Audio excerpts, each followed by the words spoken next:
저는 오늘 읽어드린 디모데후서 1장 1절에서 5절까지 말씀을 가지고 어떻게 한 해를 잘 마무리할 것인가 이 같은 제목으로 하나님의 말씀을 증거하도록 합니다. 여기 속담에 보면 끝이 좋으면 다 좋다라고 하는 속담이 있습니다. 마무리를 잘하는 것이 그만큼 중요하다는 것이죠. 야구들 좋아하십니까? 좋아하시는 분들도 있고 좋아하시지 않는 분들도 있는데 현대 야구에서는요 선발 투수만큼 강조하고 또 인정받는 것이 마무리 투수입니다. 이 9회, 8회 혹 1점의 리드 가운데 나와서 한 점을 지키는 그 마무리 투수의 역할이 현대 야구에서는 굉장히 중요합니다. 그래서 이 마무리 투수들의 연봉이 선발 투수의 연봉 이상이 되고 있습니다. 요즘에 꼬막철이더라고요. 그래서 어디든지 가보면 이 꼬막 무침이라고 하는 메뉴가 있는데 여러분 한번 생각을 해보십시오. 요리를 잘하는 분들은 이 꼬막 무침을 맛있게 합니다. 그렇게 양념을 해서 맛있게 합니다. 근데 정말 중요한 것은 이 잘 무친 이 꼬막 무침을 이 접시에 예쁘게 담아서 데코레이션을 잘하고 그 주변에 묻은 양념을 잘 닦은 다음에 내놓아야지 그 꼬막 무침의 가치가 올라가는 것이지. 어떤 분들 보면 요리는 잘하는데 접시에 가지고 나오는 거 보면 막 양념이 막 접시에 묻고 막 지저분한 경우가 있어요. 그럴 때는 음식을 먹기가 조금 주저주저합니다. 음식을 잘했는데 마무리를 잘 못해서 그 음식의 가치가 그만큼 저하되는 것입니다. 모든 일에 있어서 이처럼 마무리가 굉장히 중요하죠. 오늘 본문의 주인공인 사도 바울도 역시 마무리를 잘한 사람입니다. 때마침 우리가 영화도 봤는데요. 이 사도 바울은 사도로 부르심을 받습니다. 하나님께서 그를 부르셨어요. 그래서 엄청난 고난과 핍박을 당합니다. 매를 많이 맞기도 합니다. 40의 감한 매를 40의 하나 감한 매를 5번이나 맞았습니다. 많은 고난과 환난을 겪죠. 감옥에 2번이나 투옥이 됩니다. 2번째 투옥이 됐을 때 이 사도 바울은 이제 자신의 삶의 마지막이 다가온 것을 알았습니다. 그래서 자신이 가장 사랑하는 제자인 디모데에게 편지를 씁니다. 이것이 디모데후서입니다. 이 디모데후서에서 사도 바울은 디모데에게 어떻게 하면 목회를 잘할 수 있는가에 대하여 설명을 합니다. 그러면서 무엇이라고 이야기하냐면 내가 오늘 본문에 보면 3절에 하나님께 대하여 감사한다라고 고백하고 있습니다. 여러분 엄청난 고난과 환난을 당했습니다. 일생 동안 고난과 환난을 당했습니다. 그런데 그 고난과 환난의 마지막 순간에 사도 바울이 원망하고 탄식하고 불평했다면 그 인생은 그 신앙의 인생의 여정은 실패였을 것입니다. 그러나 그는 마지막 순간에 하나님께 감사로 자신의 인생을 마무리함으로 하나님께 인정받고 하나님께 칭찬받는 하나님의 귀한 사도가 되었던 것이죠. 여러분 2018년을 살아오면서 다양한 경험도 있으셨을 것이고 다양한 어려움도 있었을 것입니다. 그러나 오늘 이 시간 12월 31일 이 마지막 이 순간에 여러분들이 2018년도를 어떻게 잘 마무리하느냐에 따라서 여러분들에게 펼쳐질 2019년도가 화려하고 가장 소망된 한 해가 될 수가 있을 것입니다. 그러나 2018년도를 잘 마무리하지 못하고 이 2018년도가 넘어가게 되면 새로 맞이하는 2019년도도 우리 앞에 펼쳐질 때 반드시 위기가 다가오게 되어 있는 것이죠.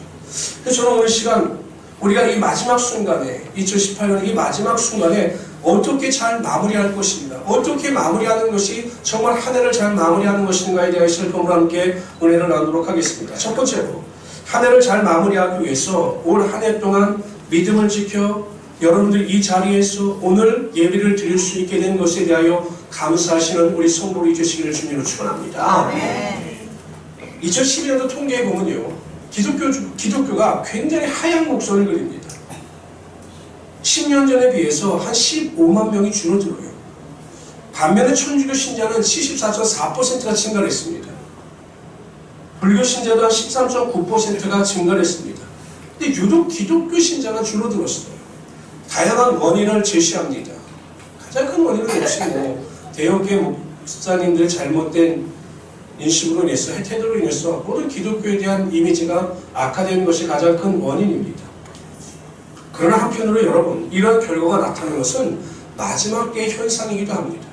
예수님께서 뭐라고 말씀하셨냐면 마지막 때는 알곡과 쭉정이 반드시 가르친다라고 말씀하셨습니다. 여러분 교회 안에 성도가 있고 교인이 있어요. 누가 교인인지 누가 성도인지 누가 알곡인지 누가 축정인지 모릅니다. 근데 마지막 때가 되면 예수님께서 분명히 알곡과 축정을 가르친다라고 말씀하셨기 때문에 마지막 때가 가까울수록 하나님께 대한 온전한 믿음이 없는 자들이 교회에서 떨어져 나가고 이단이나 잘못된 곳으로 나갈 수밖에 없는 것이죠. 여러분 한번 생각해 보십시오. 2018년 동안 여러분들은 믿음을 지켜 이 자리에서 예배하지만 혹 어떤 분들 같은 경우는 2018년도 믿음에서 멀어져서 세상 가운데 세상을 사랑하여 떠나간 분들도 많이 있다는 것입니다.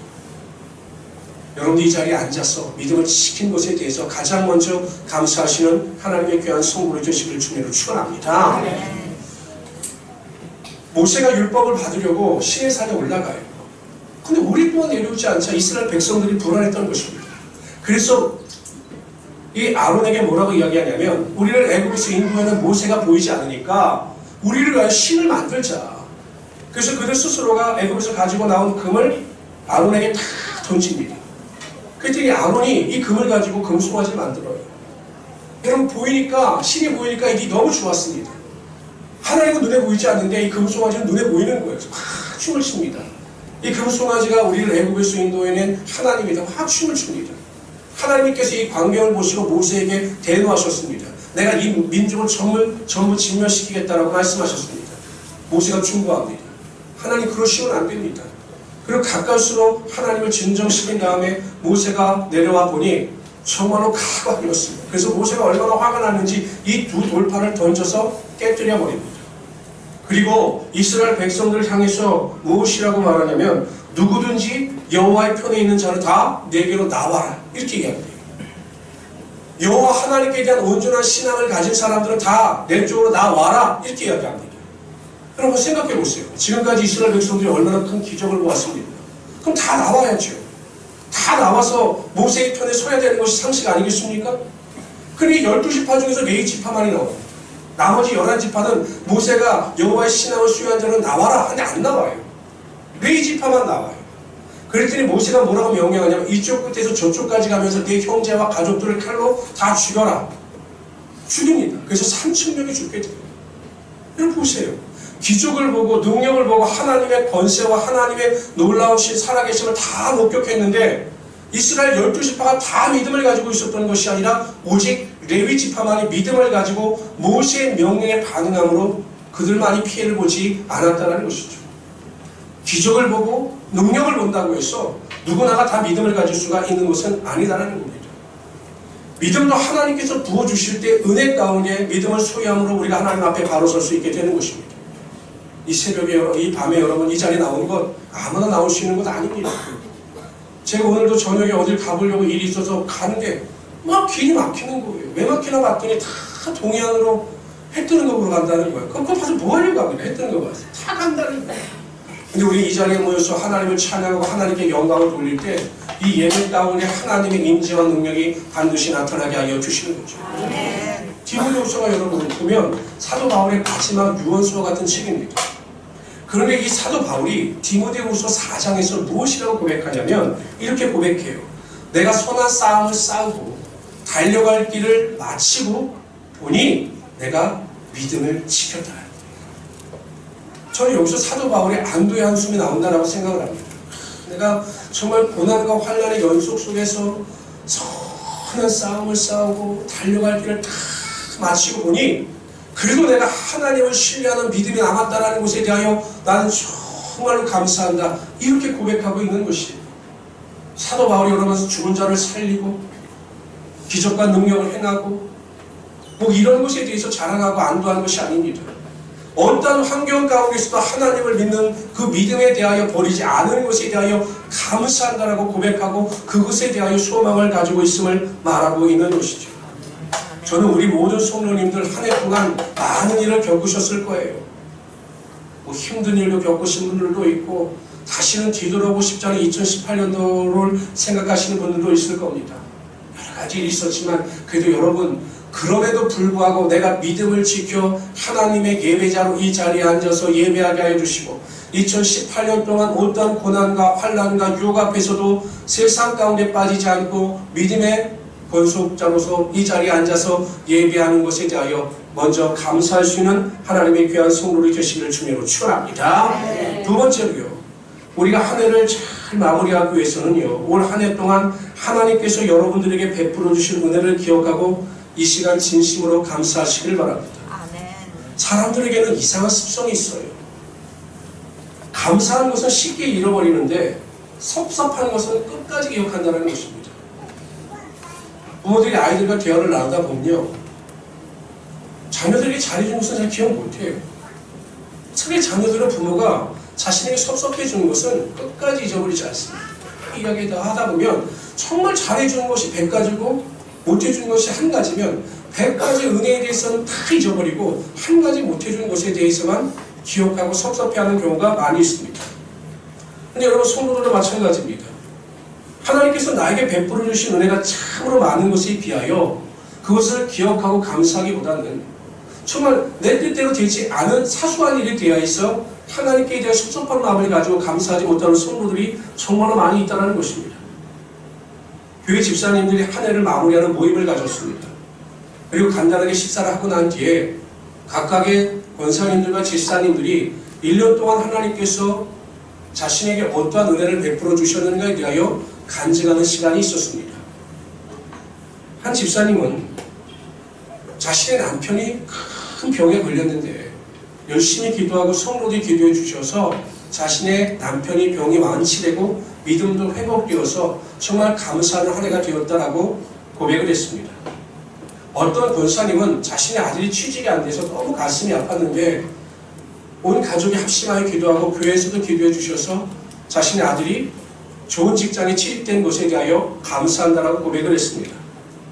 어떤 권사님은 관절이 너무 아파서 다니는 것이 힘들었는데 수술도 잘 되게 해주시고 건강도 회복되게 해주신 것에 대하여 감사한다라고 고백을 하셨습니다. 근데 그 자리에 앉아 계셨던 한 집사님은 아무리 생각해봐도 자신에게는 그러한 큰 감사할 조건이 없는 거예요. 너무 속상했습니다. 그래서 이 집사님은 그 이야기를 못하고 집에 돌아온 것입니다. 그래서 하나님 앞에 기도했습니다. 하나님, 왜 나는 권사님이나 집사님들처럼 하나님께 주신 은혜에 대해서 감사할 수 있는 일들이 왜 이렇게 없습니까? 생각나는 일이 왜 없습니까? 라고 하나님 앞에 기도했습니다. 그랬더니 하나님께서 이런 음성을 마음속에 들려주시는 겁니다. 아무 일도 없는 것이 은혜리나 아무 일도 없는 것이 은혜로다. 이런 음성을 계속 들려주시는 것입니다. 그래서 집사님이 크게 깨달으셨습니다. 그래, 아무 일도 없이 평범하게 살아가는 것이 하나님의 은혜입니다. 사람들은 어떠한 고난과 환난을 겪어서 그 고난과 환난과 위기 가운데 구원해 주신 것도 하나님의 은혜이지만 아무 일도 없이 평안하게 몸이 건조한 것 같지만 살아가는 것이 오히려 하나님의 큰 은혜였구나 라는 것을 깨닫고 하나님께 감사하셨다고 합니다. 여러분, 우리가 이 세상을 살아갈 때 숨을 쉬는 것은 의식하지 않아요. 여러분들 숨 쉬실 때 의식하십니까? 숨을 쉬어야지 하면서 의식하면서 숨을 쉬지 않습니다. 자연스럽게 숨을 쉬는 거죠. 이 공기 중에 산소가 많이 있기 때문에 우리 그냥 무의식 중에 숨을 쉬는 거죠.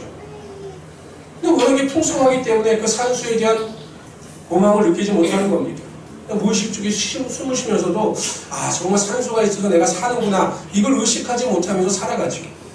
하나님의 은혜가 그렇습니다.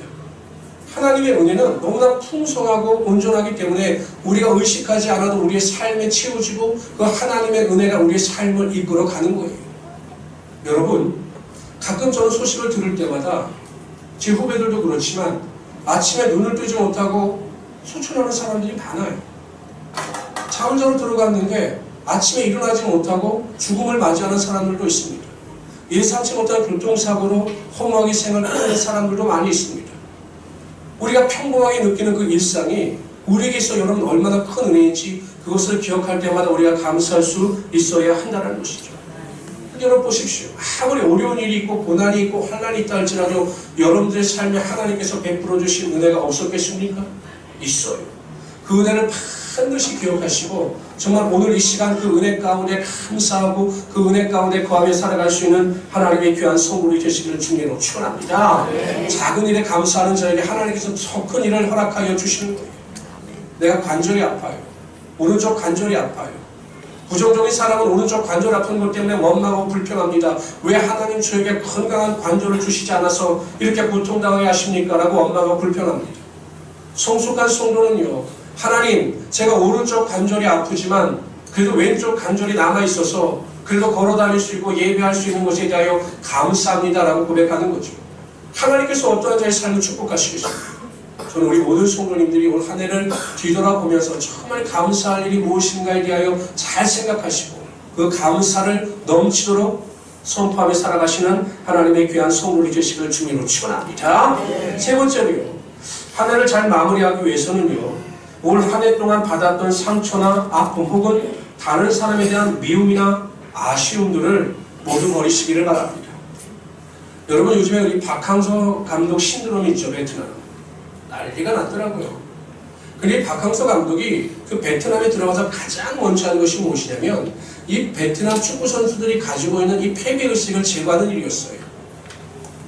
가보니까요, 이 베트남 축구 선수들은 자신의 실력에 비해서 매일 지니까 우리는 경기를 해봤자 이길 수가 없어라고 하는 패배의식에 사로잡혀 있었던 거죠. 박항서 감독이 가장 먼저 그것을 깨트린 거죠. 패배의식을 깨트리니까 그들의 기량을 마음껏 발휘할 수 있게 되고 강한 팀으로 변화가 될 수 있었던 겁니다. 오물이 담겨있는 통에 아무리 깨끗한 물을 계속 부어도 그 물은 오물이에요. 여러분, 쓰레기가 담겨있는 그 쓰레기통에 아무리 깨끗한 물을 계속 부어도 그 물은 쓰레기물입니다. 깨끗한 물을 담기 위해서는 그 안에 있는 오물이나 쓰레기를 완전히 제거하고 깨끗이 닦은 다음에 물을 집어넣어야 그 물이 깨끗한 물이 될 수가 있는 것입니다. 우리 안에 미움이나 섭섭함, 상처나 아픔이 있으면 하나님의 온전한 은혜가 임할 수가 없어요. 제가 이렇게 보면 그 마음속에 있는 상처, 아픔, 고통, 미움, 이것을 제거하지 않으면 하나님께서 부어주시는 온전한 은혜가 임할 수가 없다는 거예요. 오물이 있으면 아무리 깨끗한 물이 들어가도 그 그릇이 깨끗한 물이 될 수 없듯이 우리 안에 상처나 우리 안에 섭섭함이나 미움이나 우리 안에 아픔이 있으면 하나님의 온전한 은혜가 우리 안에서 역사할 수가 없다는 것입니다. 사도 바울과 바나바가 2차 전도여행을 떠나면서 싸워요. 싸우는 이유가 무엇이냐면 그 바나바의 사촌이었던 마가 요한이 1차 선교여행 때 밤비리아 버거라는 곳에서 아니 힘드니까 도망가 버립니다. 마가 요한이. 그러니까 이 사도 바울은 그런 정신 상태를 가지고 전도 여행에 데리고 갈 수 없다. 난 못 데리고 간다. 이러는 것이고 바나바는 그래도 한 번 용서해서 그를 좀 데리고 가자 하다 싸웁니다. 두 사람이 갈라져요. 그래서 바울은 신라가 떠나고 바나바는 이 마가 요한을 데리고 떠납니다. 여러분 생각해, 마가 요한이 상처가 얼마나 많았겠어요. 한 번 실수했는데 그래서 그 사도 바울이 인격자라고 생각했는데 그렇게 그냥 당차게 자신을 내치니까 이 마가 요한도 제가 보기엔 상처를 엄청 받았을 것입니다. 나중에 보면 그래도 이 사도 바울과 마가 요한이 화해를 하고 훌륭한 동역자가 됩니다. 그래서 이들의 사역 가운데 아름다운 열매가 나타나는 것을 보게 됩니다. 우리 성도님들 혹 2018년을 살아오면서 다른 사람들로 인해서 섭섭한 마음이 있었다면 그럴 수도 있었겠구나 라는 마음을 가지고 용납하시기를 바랍니다. 혹 미운 사람이 있었다면 그 마음을 다 내려놓고 그 사람을 위해서부터 기도하시기를 바랍니다. 상처가 있다면 그 상처 치료를 위해서 하나님 앞에 모든 것을 다 내려놓고 하나님께 맡기며 살아가시는 우리 귀한 성도들이 되시기를 주님으로 축원합니다. 혹시 저에게 섭섭한 것이 있다면 넓은 마음으로 용서해 주시기를 바랍니다. 왜냐하면 저도 사람인지라 제대로 이렇게 할지 못하실 때가 있었을 텐데 그냥 우리 목사님도 우리 기도가 필요하신 분이구나 생각하셔서 너그럽게 이해하시고 용서해 주시기를 주님으로 축원합니다. 성경 말씀에 보면 이런 말씀이 있어요. 우리 다 같이 한번 읽어봅시다. 있습니다. 시작. 시작. 너희는 이전 일을 기억하지 말며 옛전 일을 생각하지 말라. 보라 내가 시를 행하리니 이제 나타낼 것이라. 너희가 그것을 알지 못하느냐. 정령이 내가 광야의 길과 사막의 강물을 내리니. 하나님께서 이스라엘 백성들의 새 일을 행하겠다. 큰 일을 행하겠다 라고 말씀하시면서 그들에게 요구하신 것이 무엇이냐면 너희는 이전 일을 기억하지 말라라는 거예요. 이전 일에 집착하지 말라라는 것입니다. 그러면 반드시 내가 너에게 새 일을 행하겠다라고 약속하고 계시는 것입니다. 또한 우리 다음 말씀 마태복음 2장 22절, 마가복음 2장 22절 있습니다. 시작. 새 포도주를 낡은 가죽 부대에 넣는 자가 없나니 만일 그렇게 하면 새 포도주가 부대를 터뜨려 포도주와 부대를 버리게 되리라. 오직 새 포도주는 새 부대에 넣느니라 하시니라. 여러분, 새 포도주는 새 부대에 넣어야 되는 거예요. 왜냐하면 이게 팽창이 되면 낡은 포도 가죽은 그것을 감당하지 못해 터집니다. 그래서 새 포도주는 새 가죽에 담아야 하는 것이죠. 여러분 2019년을 살아가면서 여러분들이 새로운 일에 대한 계획과 비전과 꿈과 믿음을 담기 위해서는 새 가죽 부대가 되어야 하는 것입니다. 이전에 받았던 모든 상처, 섭섭함, 미움, 아픔 모든 것을 오늘 시간 여러분 다 내려놓으시고 하나님께서 부어주실 새날을 기대하시면서 새 가죽 부대에 세수를 담는 믿음을 가지고 승리하며 살아가시는 하나님의 귀한 성도들이 되시기를 주님의 이름으로 축원합니다. 네 번째로요. 한 해를 잘 마무리하기 위해서 내년을 기대하면서 베풀어 주실 은혜에 미리 감사하시기를 바랍니다. 이런 분들도 있을 거예요. 목사님 제가 2018년도를 아무리 생각해봐도요. 저는 정말 감사할 것이 아무것도 없어요. 내 가정을 봐도 그렇고 내 이웃을 봐도 그렇고 내 교회를 봐도 그렇고 저는 감사할 것이 아무것도 없는 것 같아요 라고 말씀하시는 분들도 계실 겁니다. 그렇다면 여러분 올 2018년도에는 내가 정말 감사할 것이 없었다 할지라도 다가오는 2019년도에는 하나님께서 베푸실 은혜를 기대하면서 미리 감사로 한 해를 시작하실 수 있는 하나님의 귀한 성도들이 되시기를 바랍니다. 이스라엘 백성들이 여호사밧 왕 때 위기에 처하게 돼요. 모압 사람과 암몬 사람과 마온의 군대가 이스라엘 쳐들어와요. 그런데 여호사밧 왕은 자신들의 능력으로는 이 연합군을 이길 수가 없었어요. 그래서 기도합니다. 하나님 도와달라. 그때 하나님께서 야실이라고 하는 예언자를 통해서 말씀하셔요. 여호사밧 걱정하지 마. 이 전쟁은 나에게 속한 것이기 때문에 내가 이 전쟁의 주인이 되어서 반드시 그 연합군을 무찌를 것이다. 이렇게 약속하셔요. 그런데 하나님께서 여호사밧에게 요구하시는 것이 있었습니다. 여러분, 하나님은 하나님께서 일을 하시지만 그 하나님의 약속을 믿는 자들에게 믿음을 요구하시는 거예요. 뭐라고 말씀하셨냐면 내가 전쟁을 할 테니 단 너희는 그 연합군을 맞서서 전진에 나가야 한다라고 말씀하셨습니다. 여호사밧이 힘을 얻죠. 그래서 전진에 나갑니다. 그런데 그냥 전진에 나가는 것이 아니라 이 여호사밧은 하나님의 명령과 약속을 의지하고 하나님께서 이루실 것을 기대하면서 성가대를 조직하여 하나님을 찬양하고 하나님께 감사하면서 나갑니다. 이렇게 선포합니다. 여호와께 감사하세 그 자비하심이 영원함이로다. 여러분 전쟁의 결과는 일어나지 않았습니다. 하나님께서 약속을 하셨지만 전쟁의 결과가 이미 끝난 것이 아니에요. 그런데 여호사밧은 마치 하나님께서 그 전쟁의 승리를 자신에게 안겨준 것처럼 입술로 고백하면서 하나님께 미리 감사하고 있는 거죠. 여호와께 감사하자. 우리가 전쟁의 승리자가 되었다. 보이지 않지만 하나님께서 우리를 승리의 길로 인도하신다. 이렇게 기대하면서 선포했습니다. 그럴 때 하나님께서 여호사밧에게 완전한 승리를 안겨주시고 그의 삶에 큰 능력이 나타나게 하여 주신 것입니다. 미래는 꿈꾸는 자의 것입니다. 미래는 꿈꾸는 자의 것입니다. 하나님께서 꿈을 가지고 기대하면서 감사하는 자에게 아직 이루어지지 않았지만 이루어질 것을 믿고 이루어진 것처럼 감사하는 자에겐 반드시 하나님께서 그 믿음대로 되는 역사가 나타나게 하여 주십니다. 예수님께서 죽은 나사로를 살리실 때도 어떻게 기도하셨냐면 하나님 감사합니다. 나사로를 살려주시니 감사합니다. 미리 감사하셨습니다. 죽어있지만 나사로가 살 것을 믿고 하나님께 감사했을 때 하나님께서 그 죽은 나사로를 살려주신 거죠. 저는 우리 모든 성도님들을 위하여 기도할 때마다 그런 꿈을 가지고 기도합니다. 제가 기도표를 가지고 매일 새벽마다 기도할 때마다 하나님 현실이 아니라 미래에 더 빛나는 성도들이 되게 하여 주시고 현재가 아니라 미래 가운데 그들의 꿈이 이루어지는 우리 성도들이 되게 하여 주시옵소서. 사업하는 자에게는 그 사업의 지경이 넓어지게 하여 주시고 직장생활하는 자들에게는 높아지게 하시며 꿈꾸는 자에게는 그 꿈이 현실이 될 수 있는 능력이 되게 하여 주십시오라고 매일 기도합니다. 제가 어저께는 어떤 집사님이랑 이렇게 이야기를 나누다가 이렇게 차를 마시면서 이야기를 나누다가 제가 그런 이야기를 했어요. 제가 옛날에는 성도들에게 굉장히 많이 미안했습니다. 왜냐하면 기도할게요 라고 약속을 해놓고 많이 기도를 못했어요. 근데 요즘은 제가 미안하지 않아요. 왜냐하면 저는 이제 새벽 때마다 원 없이 기도해드리기 때문에 제 책임은 아닙니다. 안 되면 다 여러분들 책임이지 제 책임은 아닌 것 같아요. 그런데 저는 확신합니다.